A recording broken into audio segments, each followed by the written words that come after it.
itching, redness and blistering around earlobe after wearing new earrings is caused by which cells? It is caused by T cells. अब हम लोगों ने पढ़ा था कि क्या है कि जब हम लोग कोई भी मेटल वगैरह पहनते हैं या भी कोई ऐसी चीज जिसका आपका है ना बॉडी के साथ एक्सपोजर होने के बाद कुछ देर के बाद क्या होता है कि उस जगह पे रेडनेस, इचिंग और ब्लिस्टर्स बन जाते हैं, रैशेस टाइप के हो जाते हैं, तो वो क्या होता है, वो टाइप 4 हाइपर सेंसिटिविटी या डिले टाइप हाइपर सेंसिटिविटी है। और वो हमारे पास किसकी वजह से होती है, वो हमारे पास हमारे जिनसे टी सेल्स है ना उनकी वजह से होती है। प्लूराइटिस, रिनोरिया एंड स्नीजिंग, पर्सन को खारिश हो रही है, नाक बह रही है उसकी या उसकी छींके आ रही है, अब क्या है, caused by animal dental, is most likely an example of which hypersensitivity reaction? It is a type 1 hypersensitivity reaction. इसमें क्या होता है कि ये सारी की सारी सिम्टम्स आ रहे होते हैं ब्रोंकोकंस्ट्रिक्शन, विजुडाइलेशन वगैरह की वजह से, और जो से हैं मीडिएटर्स मासल विजिट से रिलीज हुए हैं उनकी वजह से आ रहे होते हैं। Which two classes of antibody are implicated in type 2 immune responses? इसमें हमारे पास दो टाइप की आती हैं, टाइप 2 में IgM और IgG, ठीक है, और टाइप 1 में हमारे पास कौन सी आती है, IgE आती है। तो यहाँ पे हमारे पास both B and C answer है। T-cell mediated destruction of the intestine in celiac disease is an example of which type of hypersensitivity reaction? अब आपको यहाँ से जो सा क्लू मिला है वो ये है कि T-cell mediated hypersensitivity वो एक ही है और वो है हमारे पास टाइप 4। सही हो गया। Anaphylactic shock quickly follows a B string is mediated through the action of these cell types. It is by the mast cells या फिर बेसोफिल सेल की वजह से होता है। और ये हमारे पास कौन से वाले में आ रहा होता है, ये हमारे पास टाइप 1 हाइपरसेंसिटिविटी रिएक्शन में आ रहा होता है। और उसमें क्या है, एक बी ने स्ट्रिंग किया उस पर्सन को, उसके बाद क्या है कि फौरन उनसे मास्ट सेल हैं वो IgE की वजह से एक्टिवेट हुए हैं और फौरन उन्होंने अपने मीडिएटर्स रिलीज किए हैं और उनकी वजह से एनाफाइलेक्टिक शॉक में बॉडी चली गई है। A patient is poisoned by a snake and treated with a serum immunoglobulin. This causes an antibody-mediated systemic inflammation and itchy rash 2 days later. Which type of hypersensitivity reaction it is?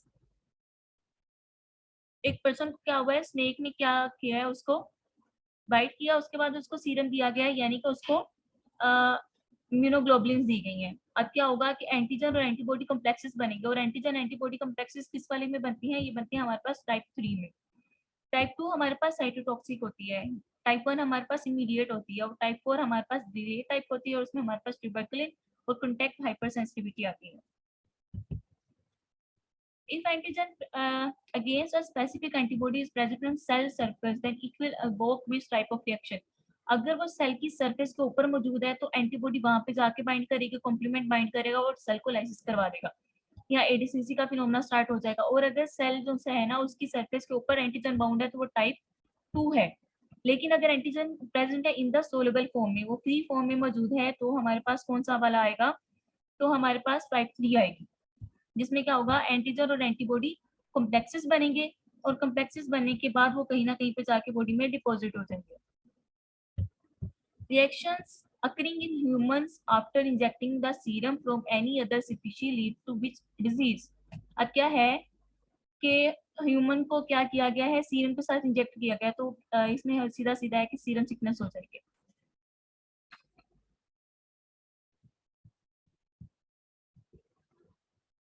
The process of injecting the body with antigen against which the immune response occurs repeatedly at low doses in order to save body from harms of immune system is called desensitization. Desensitization body में वो phenomena है कि जो कि जिसमें हम लोग क्या कर रहे होते हैं, हम लोग जैसे मीडिएटर्स को बेसिकली रिलीज होने से रोक रहे होते हैं। जब मीडिएटर रिलीज नहीं होंगे तो इम्यून सिस्टम जो अपना काम है वो नहीं कर पाएगा, ठीक है। और इसके लिए हम लोग क्या करते हैं, यहाँ तो हम रिपीटेडली थोड़ा थोड़ा करके क्या करते हैं कि वो एंटीजन बॉडी को देते रहते हैं, ताकि एकदम से इतना ज्यादा एंटीजन नहीं देते कि इम्यून सिस्टम जो सा है वो इवोक हो जाए, वो एक्टिवेट हो जाए, स्टिमुलेट हो जाए। Complement system is involve in which type of reactions? Complement हमारे पास कौन से वाले में इन्वॉल्व होता है? कॉम्प्लीमेंट हमारे पास टाइप 2 में और टाइप 3 में, यानी कि बोथ बी एंड सी में इन्वॉल्व होता है। क्यों? इसमें हमारे पास IgG और IgM आती है, ठीक है। कॉम्प्लीमेंट को एक्टिवेट करने के लिए सिर्फ दो एंटीबॉडीज हैं, वो IgG है और IgM है। और टाइप 1 में आपको पता है कि आईजीई होती है, और आईजीई में इस वाली कैपेबिलिटी नहीं है कि वो कंप्लीमेंट सिस्टम को एक्टिवेट करवा सके। सिर्फ आईजीएम और आईजीजी ही करवा सकते हैं, और वो हमारे पास टाइप 2 और टाइप 3 में आते हैं, और टाइप 4 में हमारे पास टी सेल्स आते हैं, और वो भी कंप्लीमेंट को एक्टिवेट नहीं करवा सकते। Erythroblastosis fetalis occurs in which type of hypersensitivity reactions?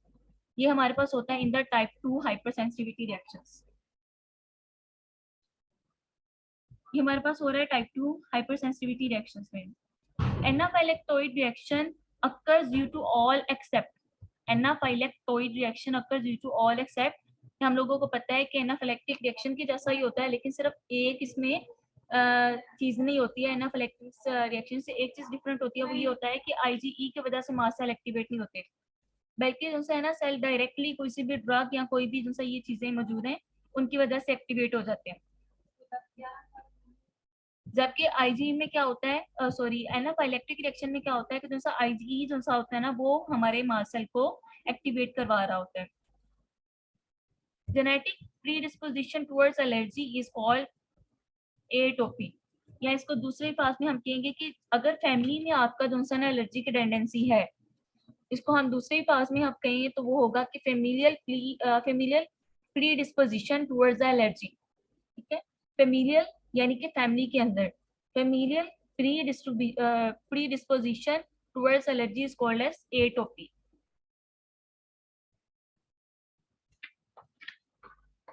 Mediators acting in late phase जो है ना उसमें हमारे पास इसमें सिर्फ एक आ रहा वो है SRSA। ये क्या है, ये कि प्री फॉर्म जो है ना स्टेट उसमें मौजूद नहीं होता बॉडी में। हमारे जो से ये सेल्स हैं मास्ट सेल्स बेसिस वगैरह ये प्री फॉर्म स्टेट में मौजूद नहीं होता। जब हमारे पास ये कोई भी एंटीजन आता है तो उसके बाद इसकी प्रोडक्शन स्टार्ट होती है। तो जाहिर सी बात है जब इसकी प्रोडक्शन से लेके इसके काम करने तक जो सा टाइम लगेगा, तो इस वजह से ये लेट फेज में आता है। इसके अलावा दोस्तों सीरोटोनिन, ECFA और इसके अलावा हिस्टामिन हो गया, ये सारे के सारे प्री फॉर्म स्टेट में मास्ट सेल के अंदर मौजूद होते हैं उसके ग्रेन्यूल्स में। तो जैसे ही एंटीजन आया ये फौरन एक्टिवेट हो जाएंगे, और क्या होगा कि वो इमीडिएट फेज में एक्ट करेंगे। Purified protein derivative test (PPD test) is negative in normal healthy person में भी नेगेटिव होता है। इम्यूनो कॉम्पिटेंट है सॉरी इम्यूनो कॉम्प्रोमाइज पर्सन है उसके अंदर भी क्या है ये नेगेटिव होगा। क्यों?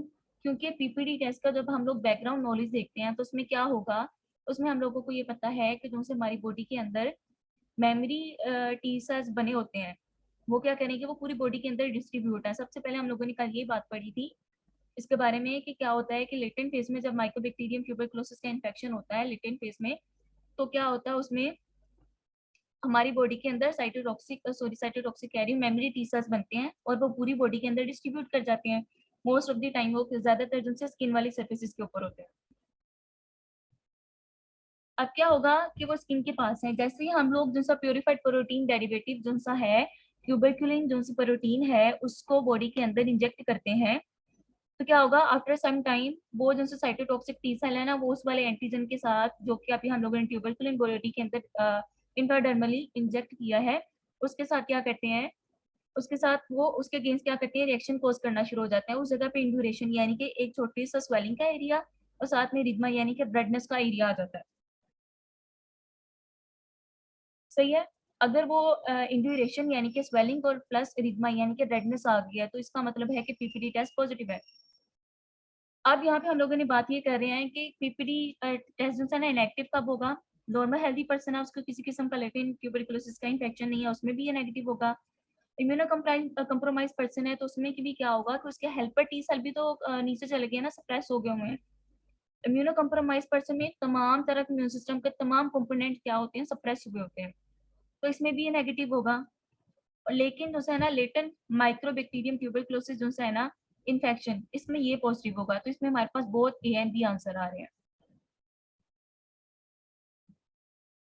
आफ्टर इंजेक्शन विद स्ट्रेप्टोकोकस पायरोजेनिस जो कि हमारे पास सोर थ्रोट कोज करता है, the person develops kidney issues like smoky urine हो गया, उसको हाइपरटेंशन हो गया, उसको फेशियल एडीमा हो गया। This is due to which type of hypersensitivity reaction, this is due to type 3, जिसमें क्या होगा एंटीजन एंटीबॉडी कॉम्प्लेक्सेस होंगे और फिर क्रॉस रिएक्टिविटी की वजह से वो क्या करेंगे वो जाके हमारे किडनी के ग्लोमेरुलाई से उसकी एंडोथेलियम में वहां पे जाके डिपॉजिट हो जाएंगे। इन ड्यूरेशन यानी कि पीपीडी टेस्ट जब हम लोग करते हैं उसके बाद जो स्वेलिंग आती है, जो मैंने आपको कल दिखाया भी थी और मैंने कहा था कि उसका डायमीटर मेजर करते हैं, तो वो क्या है, induration is important for positive tuberculin skin test, interpretation के लिए इंपॉर्टेंट है, an estimate of antigen specific T cell के लिए है, assessment of immune system by knowing the functional capability of memory T cell. तो in duration से हम लोगों को ये सारी चीजें पता चल रही है। नंबर 1 पे तो अगर ट्यूबरकुलिन स्किन टेस्ट जो है ना पॉजिटिव है, तो हम लोग वो भी इंटरप्रिटेशन इन ड्यूरेशन से कर सकते हैं। सही है।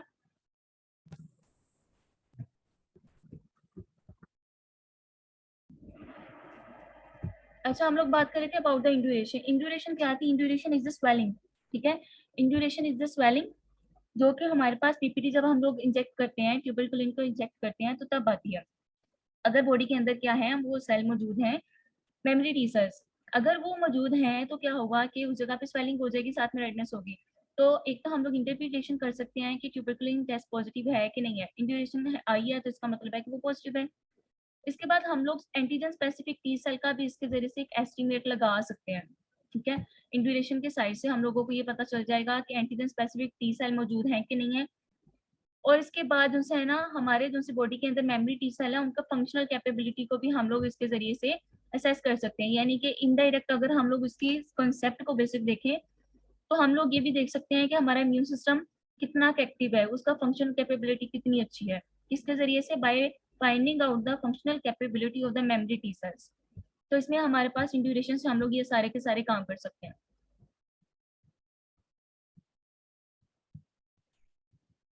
Contact dermatitis is a type of hyper sensitivity. Contact dermatitis हमारे पास टाइप 4 में होता है। उसमें यही होता है कि किसी किस्म की मेटल, किसी किसी भी किस्म का केमिकल, सिंपल टाइप का केमिकल बॉडी के अंदर आ गया, उसके साथ जो है ना वो एज ए हेप्टन काम करेगा। क्या होगा, उसके साथ हमारी बॉडी की कोई भी प्रोटीन अगर उसके साथ बाइंड कर गया, तो सिंपली क्या होगा कि सारा फिनोमेना चल पड़ेगा।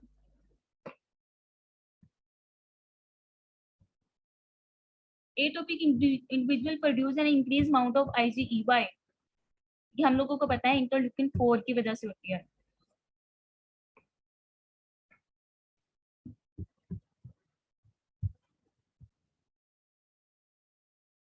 अब क्या होता है कि जब हमारे पास हमारे जो से है ना 20 सेल्स, उनके पास इंटरल्यूकिन 21 के साथ साथ इंटरल्यूकिन 4 आ रहा होता है ना, from the helper TH2 helper T cell जो है उनकी तरफ से, तो क्या होता है कि उसके बदले में हमारी जो सी है ना क्लास स्विचिंग जो 20 सेल के अंदर हो रही होती है ना, वो हो जाती है टुवर्ड्स द